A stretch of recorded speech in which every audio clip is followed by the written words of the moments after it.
Hello and welcome back to my channel. In this video, I'm going to share with you a comprehensive guide to purchasing a property at auction. Buying a property at auction can be scary, but it doesn't have to be. If you do your research and avoid some of the pitfalls, buying at auction can actually help you make a tidy profit. I am Nav Singh. I have over half a decade of experience of buying properties at auction, and I've built a successful property portfolio in the southeast of England. If you want to know more about me and keep up to date with the latest property news, visit my website at thepropertypost.co.uk. So then, let's get started with this video. I will divide this video into 4 key parts.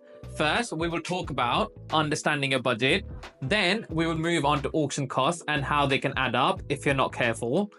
In the third part of this video, I will talk about finding auction properties and, crucially, knowing what to pay for them. And finally, what you need to do to get ready for the big day, which is the auction day. So then, let's dive into this video and talk about all things auction. But before we talk about step number 1, just quickly for those who don't understand what an auction is a public sale where items go to the highest bidder. This happens in various formats. It could be live auctions, the traditional format where an auctioneer takes the bids in real time. It could also be online auctions, which have become very popular post-COVID, and they allow you to bid through a digital platform where bids are placed remotely. Then we've also got a format called sealed bid auctions, where bidders submit their bids without knowing who their competitors are. And finally, we've got government or estate auctions. These often have great deals on seized, surplus or inherited goods, but today we're just going to concentrate on property auctions. So now that we know what an auction is, let's talk about step number 1, which is understanding your budget. So you've decided to buy your first investment property at auction. The first step is figuring out how much you can afford. This means understanding how much money you have available to invest.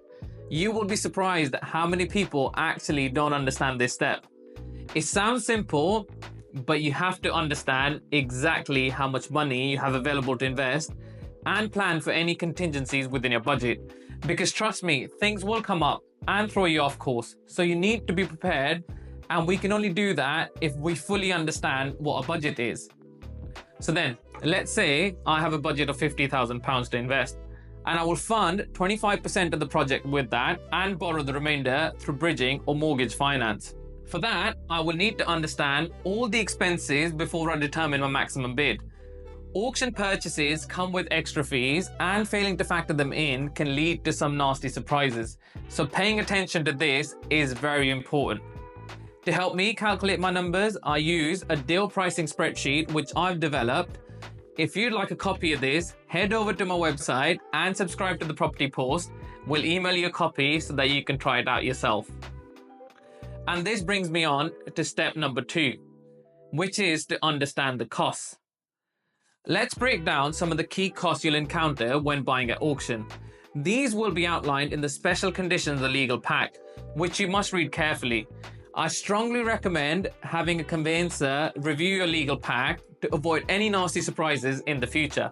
Now let's look at an example of how the deal pricing spreadsheet can help you understand your budget better. The first thing we need to do is enter how much money we have available to invest, which in this instance will be £50,000. So the most important columns are to your right, which are cash need for completion and total cash need for the project. We need to constantly pay attention to these because these will define what we can or can't bid on a property, because they tell us exactly how much a project is likely to cost us based upon all the calculations of the cost. And once we input the purchase price of the property, these columns will tell us exactly how much will be needed to complete the purchase.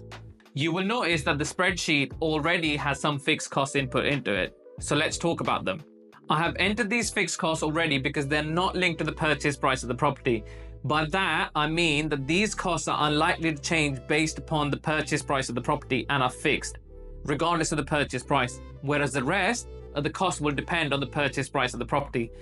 In this example, we will assume that the way we fund our purchase is through bridging finance.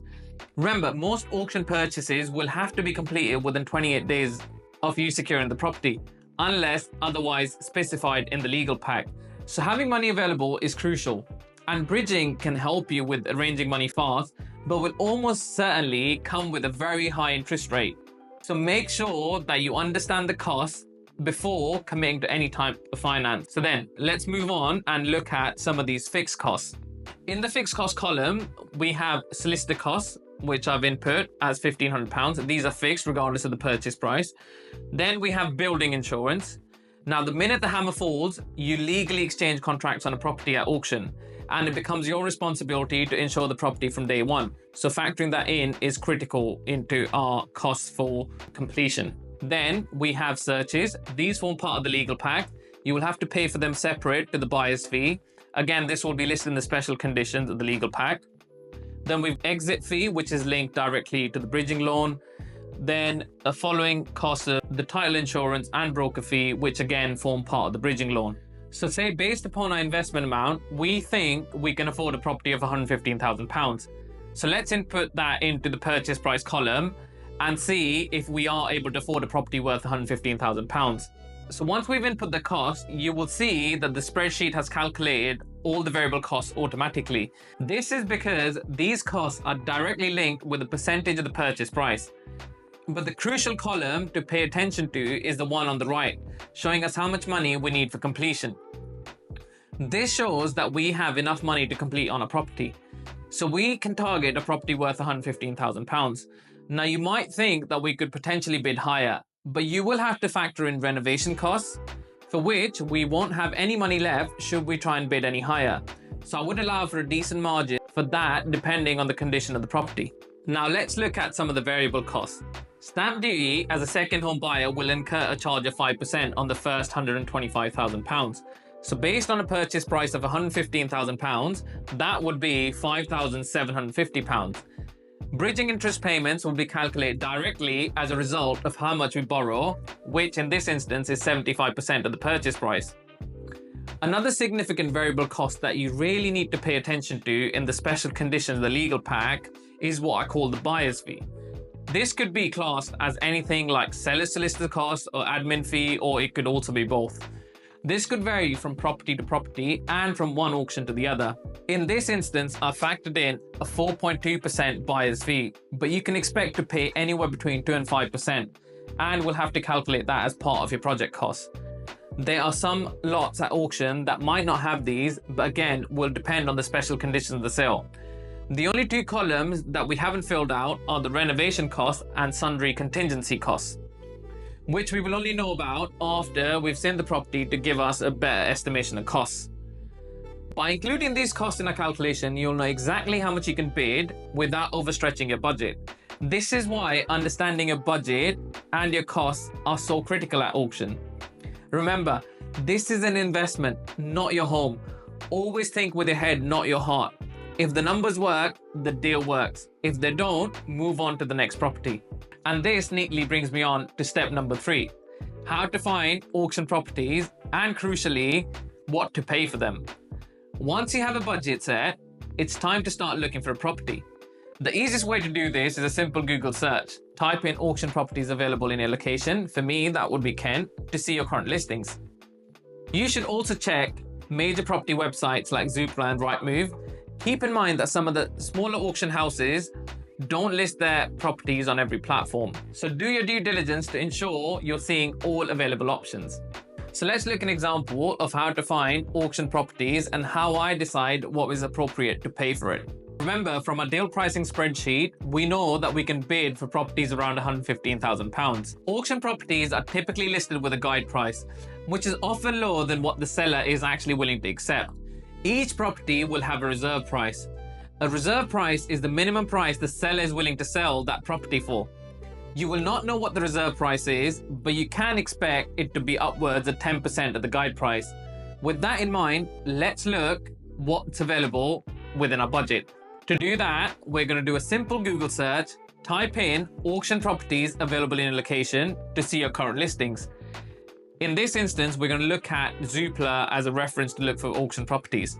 Now you can see that there are going to be plenty of properties within a budget of £115,000. But to make things simple, I have already shortlisted the type of property that I would typically go for. And that is a 3-bedroom terrace property in Folkestone, guided at £90,000. We know that we can bid on that property based on a budget. So then let's click on it and see what it's got in store for us. You can see from the pictures, it seems that we're going to have to do some work to the property to ensure that we bring it back up to standard. I think it's going to possibly need a new kitchen, a new bathroom as well, new flooring, carpets, and a paintwork.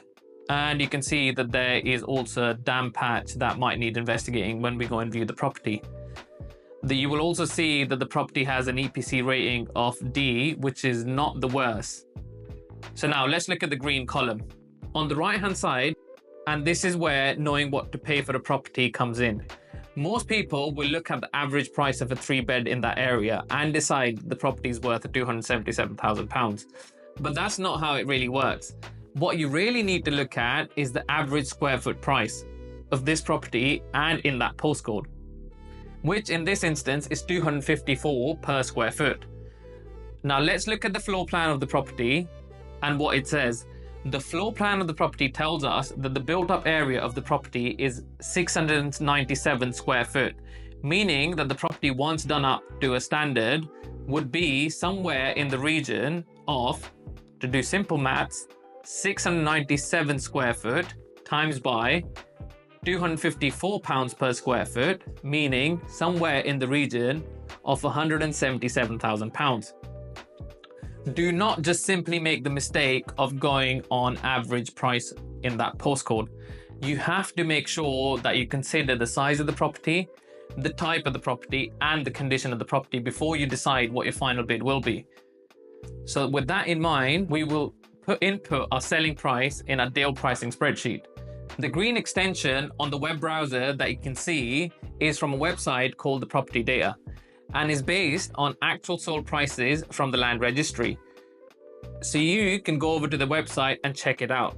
It's not sponsored. I am not getting paid for this. This is me just sharing my experience. And that reminds me, if you are enjoying this information and the content on this channel, please don't forget to subscribe to my channel. It's a fairly new channel, so any support will be appreciated.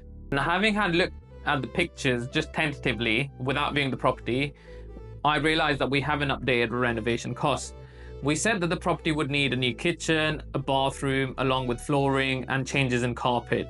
So we can estimate a conservative estimate of around £18,000 plus contingencies.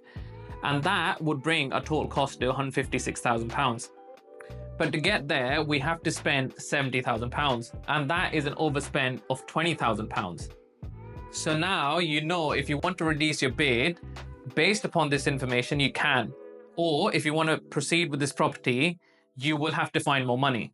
But make sure you do not overstretch yourself and put yourself at risk by doing this. So you have to make sure that the numbers work for you before you take the plunge, and that is extremely important. Just to look at some of the profit margins, the property could yield us a return of almost 30% on our money, which is by no means a bad return. On average, I would estimate a return of between 25 and 35% to make it worth my time and effort.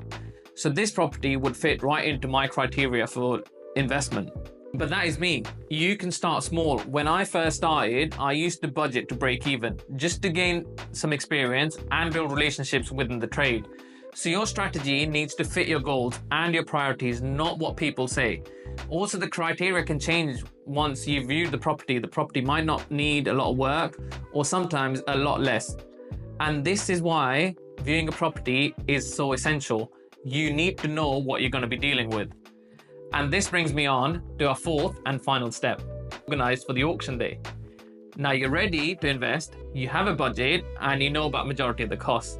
You have a property in mind, start getting organized. Start getting quotes from conveyancers to get your legal packs checked out. Go view the property to see and estimate how much work might be needed. Get in touch with a broker to organize your finances for the auction day. And finally, stick to your price. Remember, property investment contains risks, so you have to ensure that you do your due diligence. Once you're confident and are aware of most of the pitfalls, only then should you go ahead and bid on a property. If you're looking to invest in buy-to-let, you might be interested in my Rent is Right video. And if you're an investor interested in knowing what might happen to property prices in 2025, then please check out my video about what will happen to house prices in 2025. So that's it. Let me know if you have any further questions about auctions in the comments below, and I will try my best to answer them. And good luck with your property investment journey. See you in the next one. Thank you.